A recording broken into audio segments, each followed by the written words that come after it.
Everyone, this is Gable Vlogs, a Filipino actor based in Saudi Arabia, and welcome back to my channel. Agad-agad gawa na reaction video, ang Barda Compilation. So I won't take any longer. Let's start this reaction video. Let's check it out kung anong meron sa Barda ngayon for today's video. Tingnan natin.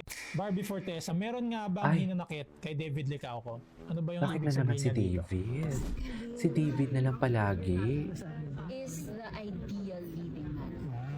Talaga ba? Si David pa din? Leading na maayos. Ang dami yung leading man. Bakit si David lang? Kita niyo yun, guys, no? So alam Di ba, naman natin, ma'am? di ba, na Gets si niyo ba ako? David Licauco yung dating partner niya, and Sige na kuya. yung Total Barda, cute ka no, naman. na kanilang Papakinggan love kita. team, Charis. is yun talaga yung nagpasikat, nagput sa another superstardom tong dalawa. No, pero dito sa press con, no, tinawag niya na si Khalil na ideal leading man, and dinugsungan niya pa, no, pwede niya nang bitawan yun doon, pero sinabi niya pa yung word na finally, basically calling, no, I would say, no, if you can read between the lines, parang sinasabi mo na yung dati hindi magaling or hindi ka natinuan, no. Kung kayo ba, tatanungin ko, guys, kung kayo nasa posisyon ni David and marinig nyo to or mapanood nyo to, how would you feel, no? Do you think Miss Barbie is just, playing into the role? Medyo matapang, no? Parang ganun yung next Feeling role ko, niya sa project na to. feeling ko talaga Or do you think playing meron into the talaga role, siyang sir. hinanakit? Feeling ko lang. Ewan. Ay, Ano mo masasabi nyo dito sa Gwapo komento ni na kuya. Barbie? Do you think anyways. Ay, ano na naman to? David Licauco, apektado sa ideal leading man ni Barbie.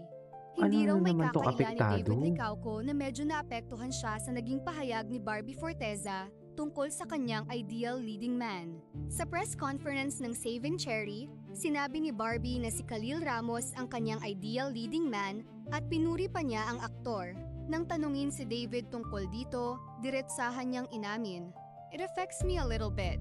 Pero sinabi rin niyang ayaw niyang ma-stress at may sarili rin siyang buhay. Mas naging intriguing naman ang sagot niya nang tanungin kung buhay pa ang kanilang Barda Love Team. Ayon kay David, "I'm not so sure. I think at this point, we're going solo." Pero bukas pa rin daw siyang makatrabaho muli si Barbie dahil malaki raw ang naging bahagi nito sa kanyang success. Barda era, tapos na nga ba? O may comeback pa? Actually, yan din yung inaano ko eh. May comeback. And Nag-init ang mga tigangers matapos nilang ungkatin Pag itong ang sex isang position ni lumang David. panayam kay Kinawindang David ni Licauco. David. Tampok ang Actually. isang mainit na Actually, tanong kinawindang ko tungkol din yan. sa Kinawindang ko Show din ng yan. Alam. David Anyways, Licauco finally addressed the controversial comments made by Barbie Forteza regarding Khalil Okay. Ramos as her ideal leading man during a recent contract signing. David expressed absolute gratitude for their successful years together instead of holding any grudges. David humbly admitted that he was never perfect and had times he was late, but stressed he always gave his absolute best on set as both stars pursue solo projects. Fans are now eagerly waiting to see what the future holds for this highly celebrated love team. Miss Barbie Miss Alex, Fortesa, bakit anong nga ba chika? tila tinawag na ungrateful no nito pong RM o road manager ni Mr.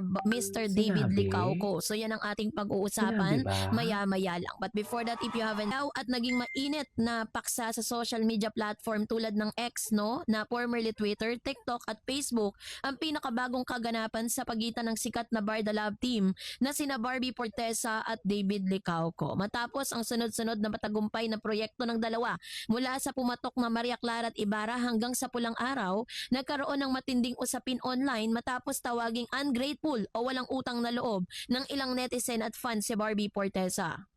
Ang pinag-ugatan nito ay ang mga Chika. kamakailanlan na pahayag ng aktres hinggil sa kanilang pananaw sa pagiging isang independent actress at sa kanilang pakikipagtrabaho sa iba't ibang leading men sa industriya. Sa kabila ng ingay at pambabash na natanggap ni Barbie mula sa ilang kritiko at mahilig sa love team culture, mabilis na dumepensa at naglabas ng suporta ang kanyang on-screen partner na si David Licauco. Sa kanyang mga naging pahayag ay walang ibinigay si David kundi puro papuri at paghanga para sa professionalismo at galing ng pagkatao ni Barbie Ano natin to? Fortesa.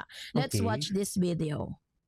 Kasi recently Yung RM sumagot na? Totoo ba? Yung current Is that it, sa? Hey, aabangan ko talaga kung ano. Wala akong alam sa RM na yan ah. Kasi parang iisa lang naman sila ng RM, di ba? for the 4 Parang years. iisa lang naman sila ng RM eh. na magkasama kami. I think marami kaming pinagdaanan, marami kaming shows na ginawa, endorsements, we traveled together, we worked together. So I'm just really grateful sa partnership namin. I have nothing but praises to her dahil napakagaling yung actress. So I wish her well. I really wish her well. Okay. Kasi recently si Barbie, nagsalita siya about na yung current leading man niya is the best one she had. Anong comment mo? So sinasabing handang magtrabaho sa ibang leading men, tinawag siyang ungrateful, pagpapalawak ng kanyang acting career or inakalang itinakwil ang barda. Ang pagtangging maging nakatali sa isang love team ay nagkaroon ng fan war online. Bakit nga ba tinawag na ungrateful si Barbie Forteza? Upang mas maunawaan ang buong konteksto ng kontrobersya, kailangan nating busisiin ang mga kaganapang nagtulak sa ilang sektor ng online community upang batikusin ang itinturing na primetime princess na si GMA Network, Miss Barbie Forteza. Ang pahayag ng leading men at career growth ay nagsimula ang lahat ng tanungin si Barbie Forteza sa isang interview ukol sa kanyang hinaharap sa showbiz at sa posibilidad na makatrabaho ang iba pang mga aktor sa labas ng kanyang tambalan kay David Licauco. Narito yung stand ni Barbie. Malinaw na ipinasok ni Barbie ang kanyang mindset bilang isang seryosong aktres. Anya bilang isang artista na matagal na sa industriya, nais niyang maging maunlad sa kanyang kasanayan at subukan ang iba't ibang proyekto kasama ang iba pang mga mahuhusay na leading men sa Philippine entertainment. So para sa ilang hardcore ng fans ng Barda Hardcore. Tandem, I ang love pahayag na ito ay pinagpapalagay nilang pagtalikod o kawalan ng pagpapahalaga sa Parang hindi naman siguro. Kasi since nag-solo era sila, never talaga nilang sinabi na wala ng barda. tagumpay na naidulot Diba? ng tambalan nila ni David.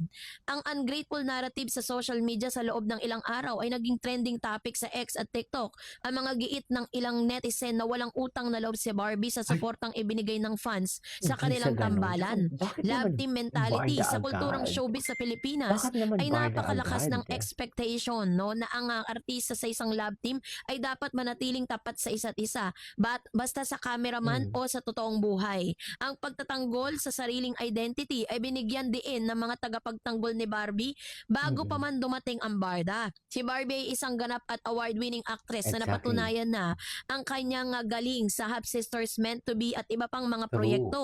Ang tugon ni David Licauco, puro papuri at walang anumang sama ng loob. Sa gitna ng mga lumalaking alitan at pambabash kay Barbie, hindi na natiling tahimik si David Licauco. Sa kanyang pinakabagong panayam, tahasang pinasinungalingan ng pambansang Ginoo ang mga negatibong pambibintang kay Barbie. So, sinabi Oh. dito na pinasinungalingan or ungrateful si Barbie, tinawag siyang mahusay na aktres. Sinabing malawak Grabe ang naman sa kanyang unawa sa pa-ungrateful. showbiz at nagpasalamat sa mga natutunan. Parang hindi naman. Charis. Anyways, that is all for today's video. This is Kipo Vlogs and see you in my next vlog. Bye!